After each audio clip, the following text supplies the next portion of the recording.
Halo, para pejuang mimpi. Aku Zero, the Wolf of Inspiration.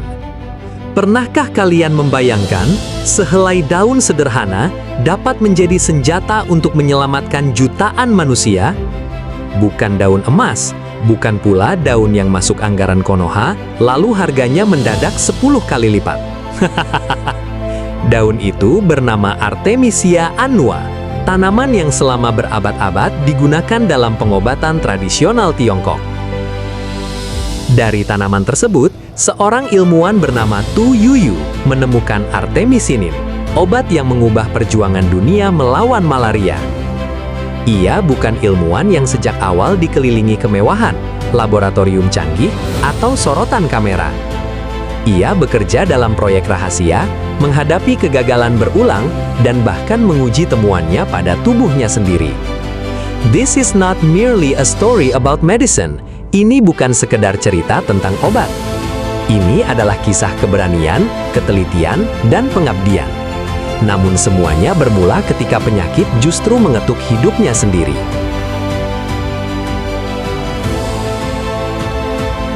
Tu Yuyu lahir pada 30 Desember 1930 di Ningbo, sebuah kota pesisir di Provinsi Zhejiang, Tiongkok. Ia tumbuh pada masa penuh pergolakan, ketika pendidikan dan kehidupan masyarakat tidak selalu berjalan tenang.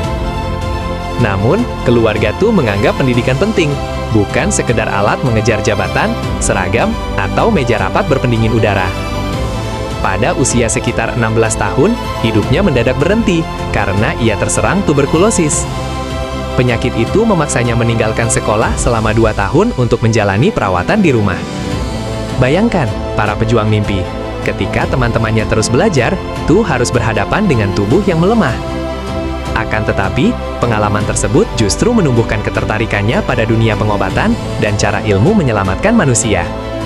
Setelah pulih, ia melanjutkan pendidikan dan memilih mempelajari farmasi di Beijing Medical College, lalu lulus pada 1955. Penyakit yang semula seperti tembok, akhirnya berubah menjadi pintu, dan di balik pintu itu menunggu 2 dunia pengetahuan. Setelah lulus, Tu bergabung dengan lembaga penelitian yang kini menjadi bagian dari China Academy of Chinese Medical Sciences. Ia mempelajari botani, kimia, farmakologi, serta teknik mengenali kandungan aktif tanaman obat. Kemudian, ia menjalani sekitar 2,5 tahun pelatihan penuh dalam pengobatan tradisional Tiongkok. Disinilah keistimewaan Tu mulai terbentuk. Satu tangannya memegang kitab kuno, tangan lainnya memegang metode laboratorium modern. Ia tidak menelan semua pengetahuan tradisional mentah-mentah, tetapi juga tidak menertawakannya sebagai cerita masa lalu. Ia bertanya, bagian mana yang benar-benar bekerja, zat apa yang bekerja, dan bagaimana membuktikannya secara ilmiah. Respect the past, test it with evidence. Hormati masa lalu, tetapi ujilah dengan bukti. Pendekatan seperti ini lebih berguna daripada kebiasaan pejabat Konoha yang kadang menguji kebijakan setelah masyarakat telanjur menjadi kelinci percobaan. Aduh, keahlian menggabungkan tradisi dan sains itu segera dibutuhkan ketika malaria mulai menaklukkan obat-obatan lama.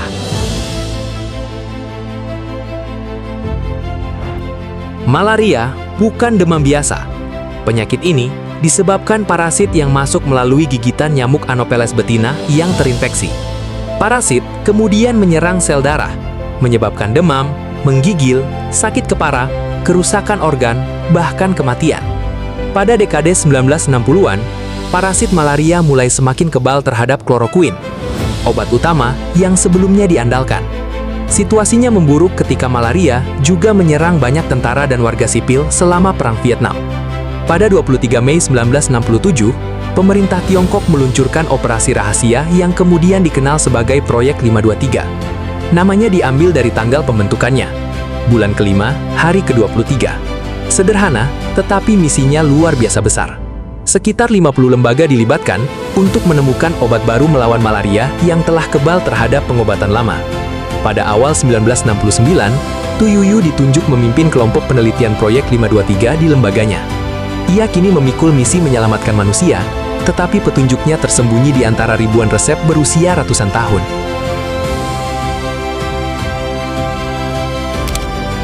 Tu dan timnya mendatangi tabib, mempelajari tanaman, mengumpulkan resep rakyat, serta membaca naskah pengobatan kuno. Mereka mengumpulkan sekitar 2.000 resep potensial yang berhubungan dengan demam dan gejala malaria. Daftar itu kemudian disaring menjadi ratusan kandidat yang dianggap paling menjanjikan. Hingga 1971, timnya telah menghasilkan sekitar 380 ekstrak dari 200 jenis tanaman untuk diuji pada hewan. Banyak percobaan gagal, beberapa ekstrak tidak bekerja, sementara yang lain memberikan hasil tidak konsisten. Salah satu tanaman bernama King Hao atau Artemisia annua sempat menunjukkan kemampuan menghambat parasit malaria. Namun hasil berikutnya berubah-ubah. Harapan muncul sebentar, lalu menghilang, seperti janji wifi gratis di Taman Konoha. Alih-alih menyerah, Tu kembali membuka literatur lama dan mencari sesuatu yang mungkin terlewatkan.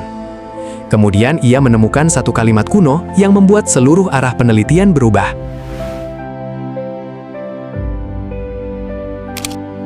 Petunjuk penting itu berasal dari tulisan Ge Hong, seorang tabib Tiongkok yang hidup pada abad keempat.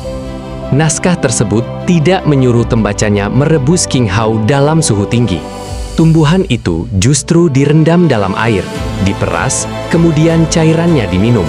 Tu menduga panas tinggi telah merusak zat aktif tanaman selama eksperimen-eksperimen sebelumnya. Ia lalu merancang metode ekstraksi bersuhu rendah menggunakan eter sebagai pelarut. Ia juga memisahkan komponen asam yang menimbulkan efek berbahaya tetapi tidak membantu melawan malaria. Hasilnya sangat mengejutkan. Ekstrak netral bernomor 191 membersihkan parasit pada tikus dan monyet percobaan. Pada pertemuan proyek 523 pada Maret 1972, Tu melaporkan keberhasilan tersebut. Tetapi sebelum diberikan kepada pasien, sebuah pertanyaan menakutkan muncul. Siapakah manusia pertama yang berani mencobanya?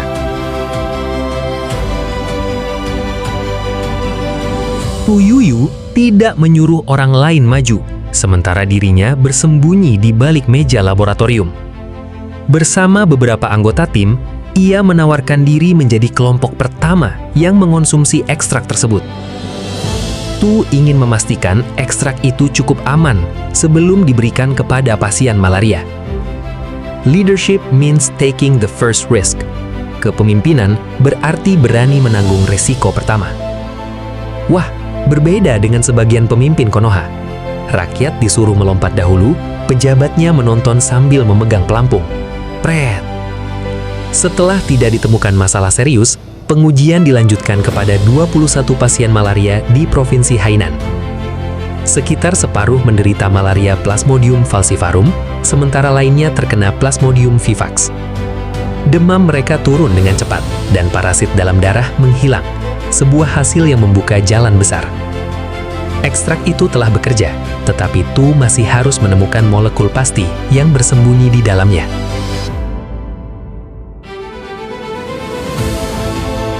Tu dan timnya menggunakan teknik pemisahan kimia untuk mencari komponen yang benar-benar membunuh parasit. Pada 8 November 1972, mereka berhasil memperoleh zat aktif dalam bentuk kristal murni. Zat itu dinamai Qinghaosu, yang kemudian dikenal dunia sebagai artemisinin.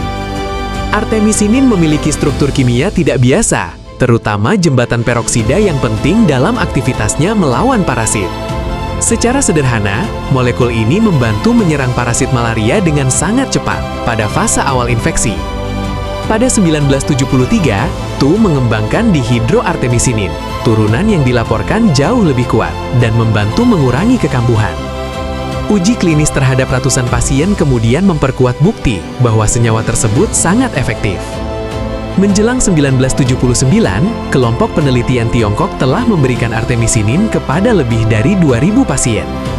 Namun dunia belum mengetahui siapa yang berada di balik kristal penyelamat itu, sebab proyek tersebut masih diselimuti kerahasiaan.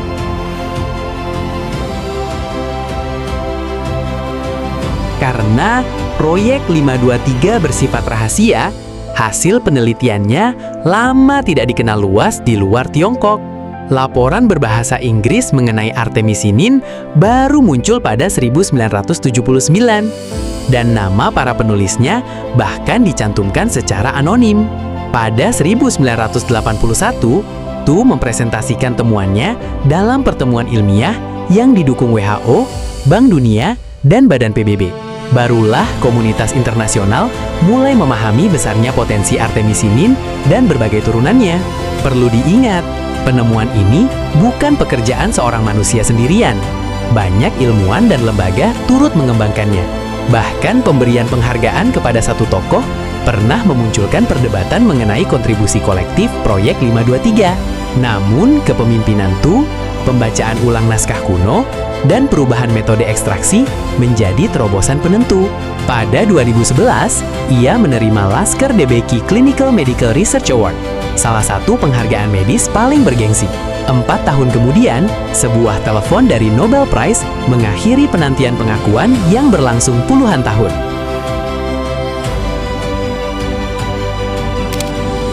Pada 5 Oktober 2015, Tu Youyou diumumkan sebagai penerima Nobel Fisiologi atau Kedokteran. Ia menerima separuh hadiah Nobel tersebut atas penemuannya mengenai terapi baru untuk malaria.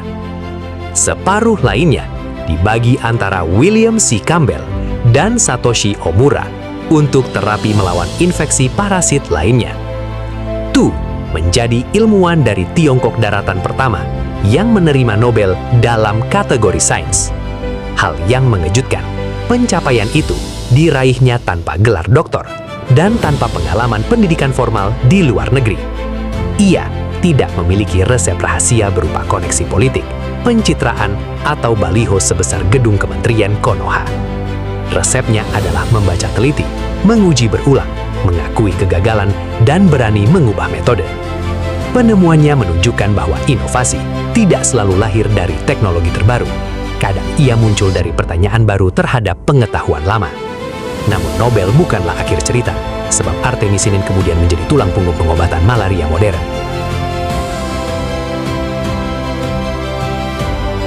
Kini, terapi kombinasi berbasis artemisinin atau ACT menjadi pengobatan paling efektif untuk malaria akibat Plasmodium falciparum. Artemisinin harus dipadukan dengan obat lain agar parasit tidak lebih mudah mengembangkan resistansi terhadap pengobatan. Ancaman itu nyata. WHO telah mengonfirmasi atau mencurigai resistansi parsial artemisinin di sejumlah negara Afrika. Pada 2024, dunia masih mencatat sekitar 282 juta kasus malaria dan 610.000 kematian. Sekitar 95% kasus dan kematian tersebut terjadi di kawasan Afrika dengan anak-anak kecil menanggung beban terberat. Artinya, perjuangan MUT belum selesai. Setiap generasi ilmuwan harus menjaga efektivitas obat dan menemukan terobosan berikutnya. Jadi, para pejuang mimpi, jangan merasa kecil hanya karena langkah kalian belum disaksikan banyak orang. Subscribe Insporia by ZH7 menghidupkan inspirasi dari penjuru dunia. Karena inspirasi terbaik bukan hanya dikagumi, tetapi diteruskan. Aku Shiro, The Wolf of Inspiration. Sampai bertemu dalam perjalanan berikutnya. Duar! Inspirasi menyala. Episode tamat. Cihuy! Pret!